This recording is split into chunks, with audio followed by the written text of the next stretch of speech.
On today's episode of Locked On 76ers, it's the All-Star break, and Keith and I discuss All-Star weekend as the Sixers close out their season. We're looking at All-Star weekend, but why does it seem like it has lost this luster? We'll give our thoughts next, right here, Locked On 76ers. You are Locked On 76ers, your daily Philadelphia 76ers podcast. Part of the Locked On Podcast Network, your team every day.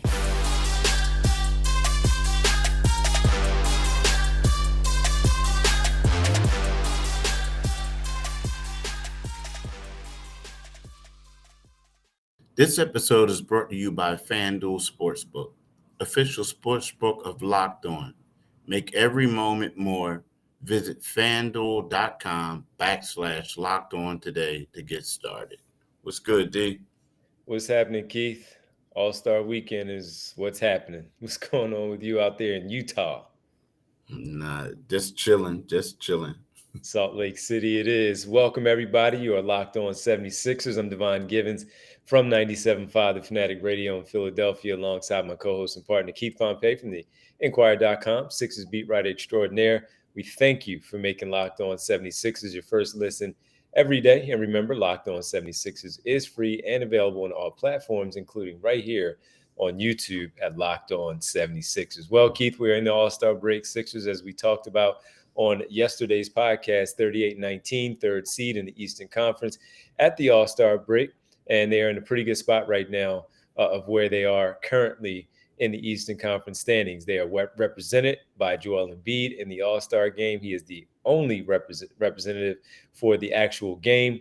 Mac McClung from the Delaware Bluecoats and the Sixers, as he has his contract converted into a two-way deal, is also in Utah with Joel Embiid, as he will be participating in Saturday night's dunk contest. So as we get to that, we'll also talk about game MVP on Sunday night in the game and give some predictions on the All-Star, the three-point shootout and the dunk contest as well. But before we get there to talk about those things, Keith, as a kid growing up, man, I loved All-Star weekend.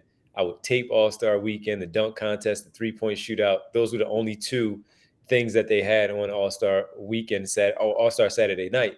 And those were the highlights. The game was always fun, but the highlights were the dunk contest and the three-point shootout.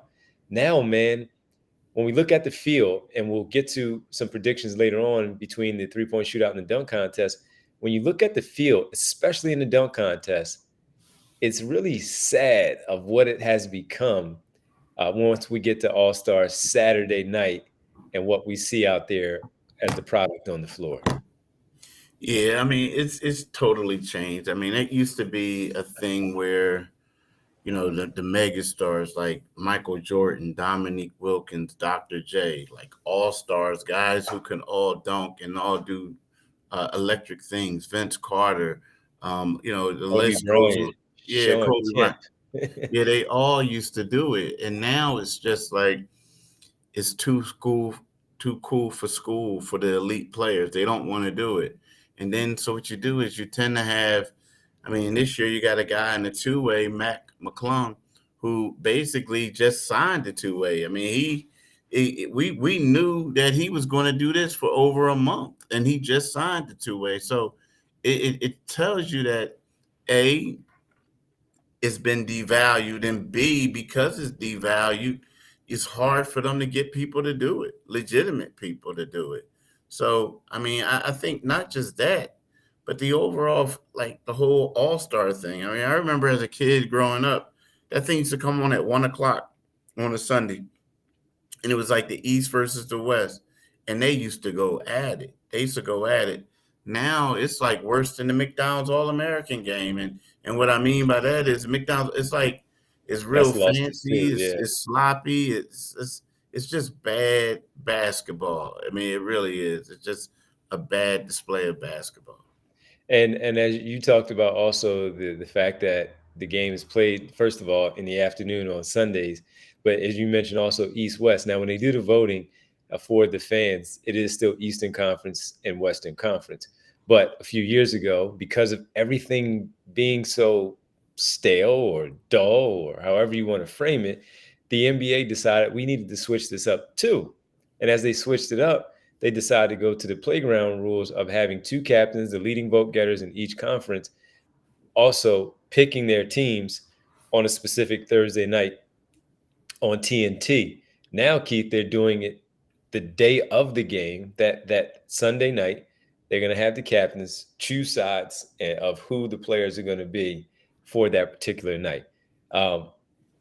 The first year they did it, I was like, okay, it's interesting. This is how we grew up, right? You're out there on the court, you're a captain, you're a captain. Let's pick the best teams and let's go play this 5-on-5 here out there on the blacktop in Philadelphia. But here on this stage, man, now I'm kind of over it when it comes to picking the teams. I would just rather see center, front court, and back court and let them just do what they need to do when it comes to the voting with the fans, media, and the players. Yeah, I'm with you. I'm with you. It's just different. I mean, I don't know. And then it's always the same people picking these teams too.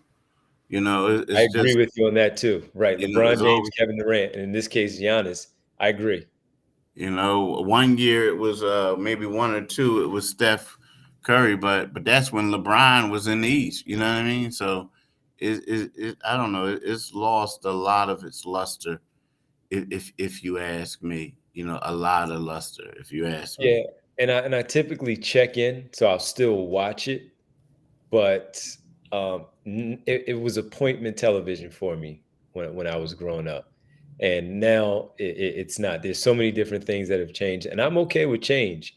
But in this particular case, as we talk about these things that have changed it, I'm with you, man. I don't, but with it all, it will happen this weekend. That's why Keith is in Utah for the Mac McClung, Joel Embiid part of things, and for the All Star festivities, the weekend in general. You'll be there. I'll be watching because we still do have the skills competition, the dunk contest, and the 3-point shootout that they will have on the other side. We'll talk about at least two of the three, give our predictions in that, and also give our MVP for the game later on. We'll check into that next, right here, Locked On 76ers.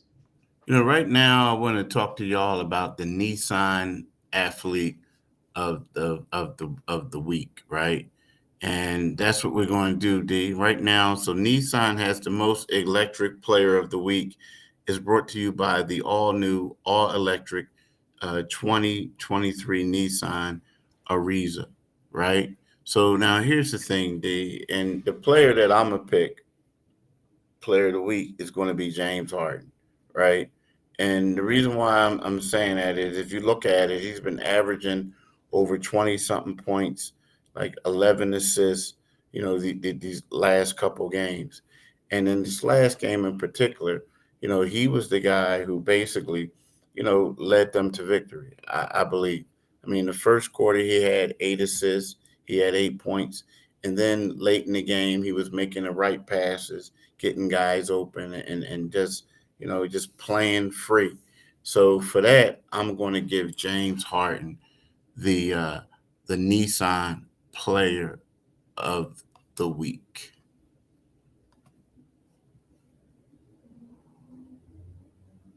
Love it.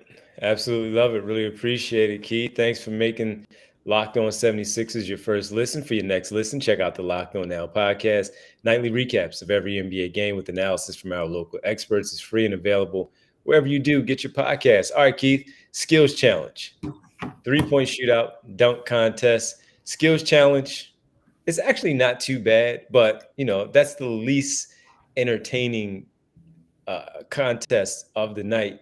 There's Team Antetokounmpo with Giannis, Thanasis, and Alex, the three brothers, going against Team Jazz, the host city, Jordan Clarkson, Walker Kessler, and Colin Sexton. That's an interesting one right there with the big fella, Walker Kessler, and Team Rooks, Paolo Banchero, Jay Ivey, and Jabari Smith Jr.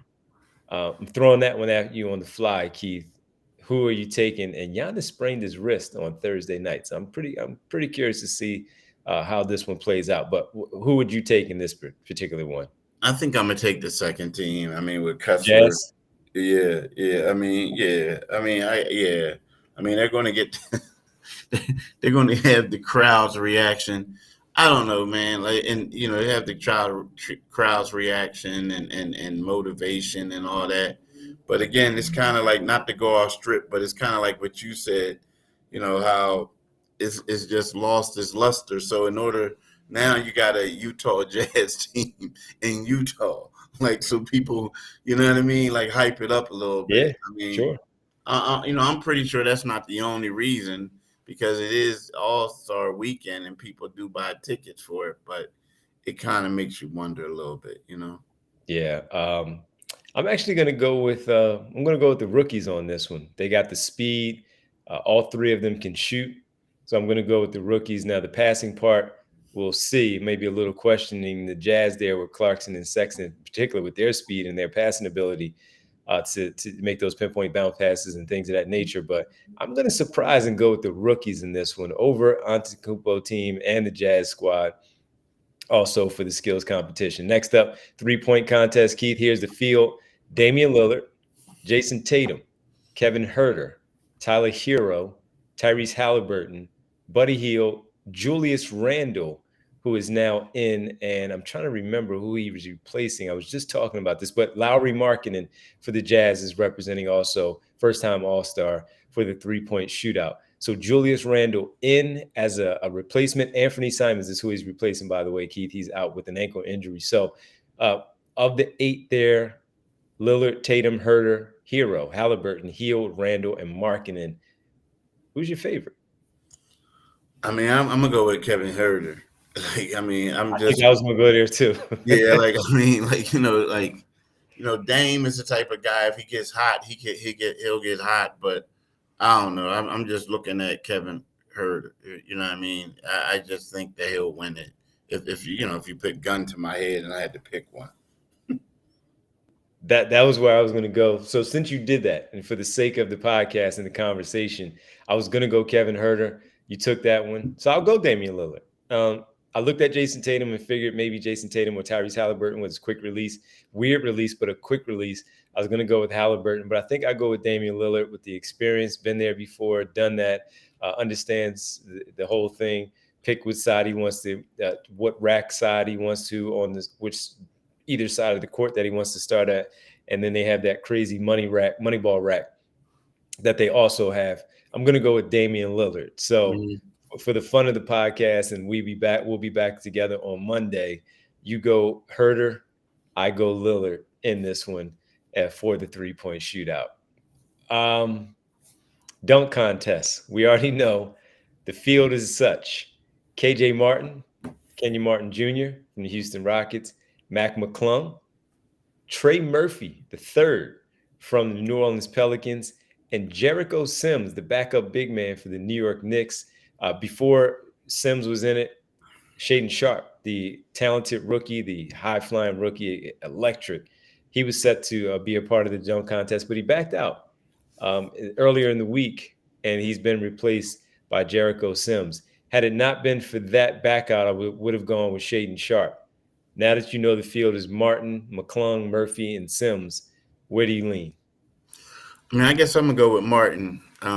Just because, I mean, when they played the Sixers on Monday, just about every dunk, every basket he scored was on a dunk. I think And he he was can like get up. 6'9", yeah. Yeah, I mean, 6'9", all dunks. all dunks. Everything he did was a dunk.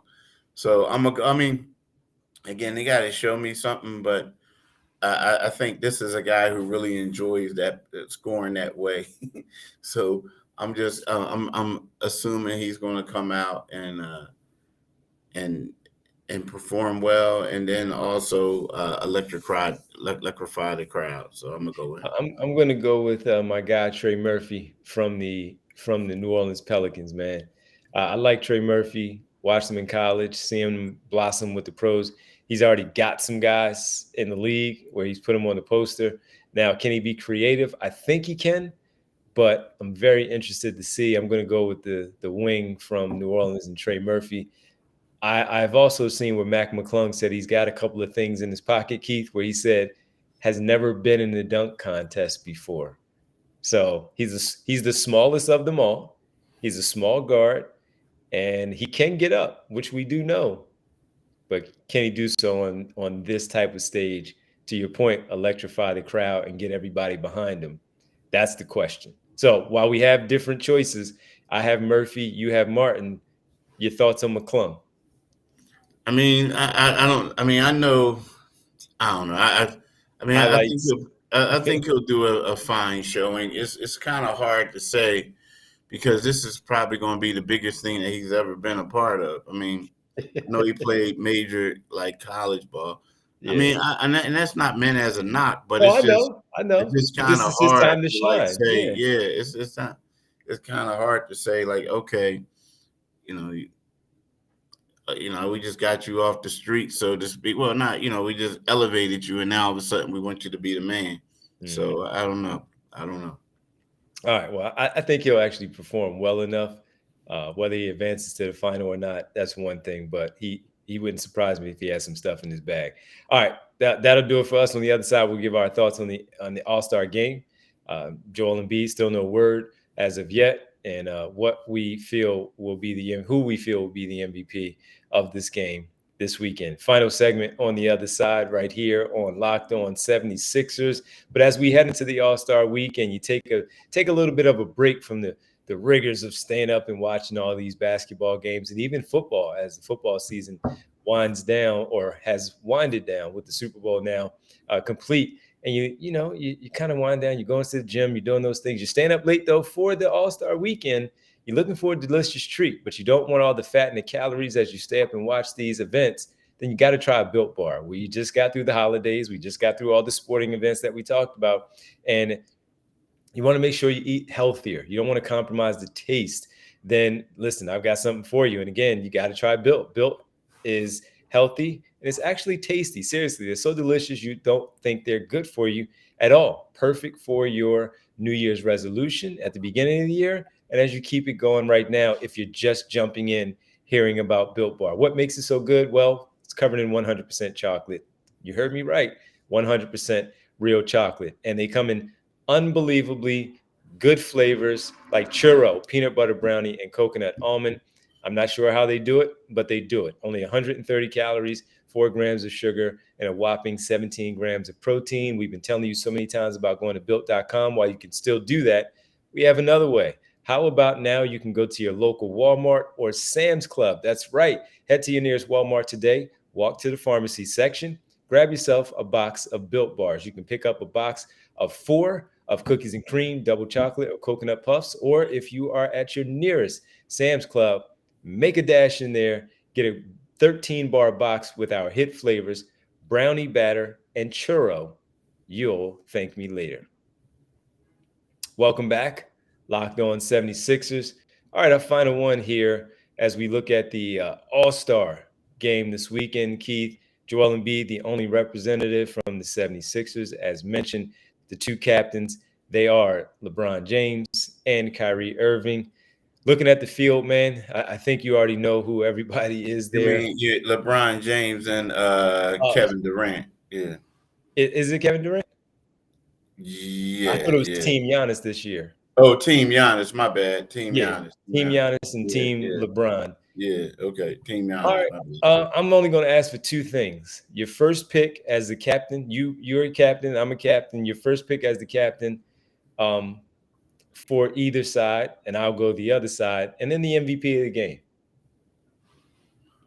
The first pick. Oh man. Hmm. That's a good one. I think Uh, LeBron gets the first pick because he had the most votes. So you are Team LeBron, actually. mm-hmm. Let's see. My first pick is Luca. Okay. If I'm Team LeBron, yeah. All right. So I'm Team Giannis, and huh, I'm gonna go. I'll go Team Jokic. I'll go Jokic first. Yeah. I'll go Jokic first for mine. And that was tough, man, because I'm thinking between him and Embiid. But since Embiid is technically just the fill-in first, and Jokic was voted in, I gave the edge to Nikola Jokic. So I go with Nikola Jokic in that one for my first one. MVP, who you got? Wow, that's MVP of the All-Star game. Yep. Uh, let's see. MVP of the All-Star game would. Wow, that's a tough one. Um, Mm. uh, I would give it to Giannis. Okay. Yeah. All right. I'm going to go the other way. Same team, at least for right now, until we know what the draft looks like. I'm going to go Ja Morant. Okay. Yeah. I think in a spot like this, he's going to want to show out. Everybody already knows who he is, so that's not it. But he's going to want to go out there, have a great time, show out, electrify the crowd, do all those things with the dunks. He'll get enough looks where he will put up a good amount of points. And I think he's one that'll be motivated to score and all, where some of them are just might be going through the motions. So for me, pardon me, I'm going to go with Ja Morant for this one as the MVP of the 2023 NBA All-Star game. Good Mm-hmm. stuff, man. Next time we'll do a draft next year. Next season, we'll do a draft. Yeah, let's do a draft. Yeah, like they do. We'll do it better. Yeah. Next time we can do a draft. All right, man. Listen, everybody, thanks for making Locked On 76ers your first listen every day. For your next listen, of course, check us out next Monday. We'll have a new week starting off, and we'll recap the All-Star weekend and look ahead to the 76ers as they start the second part of the season with Ja Morant and the Memphis Grizzlies next Thursday. Now, make your second listen Locked On NBA, Locked On experts covering the biggest stories around the NBA every Monday through Friday in less than 30 minutes. It's free and available wherever you get your podcast. Keith, you mind letting the good folks know where they can find us? And like D said, wherever you get your podcast, you can get this podcast. And just remember, it's free and available here. Show a major improvement. So that's where you can go to follow this podcast. Absolutely. All right. Well, catch Keith at Pompey on Sixers. You can catch me on Twitter at DevonG975. Make sure you read all his coverage, Inquirer.com this weekend and always, but of course this weekend while he's out there in Salt Lake, keeping you up to date on the latest and greatest with the 76ers and other events. And myself, I'll talk to you tonight on the radio side, 97.5 The Fanatic, 6 to 10. Keith, have fun out there, man. I'm sure I'll be talking to you, but we'll all talk to you on Monday. Have a great weekend, everybody. Enjoy the All-Star events. All right, peace.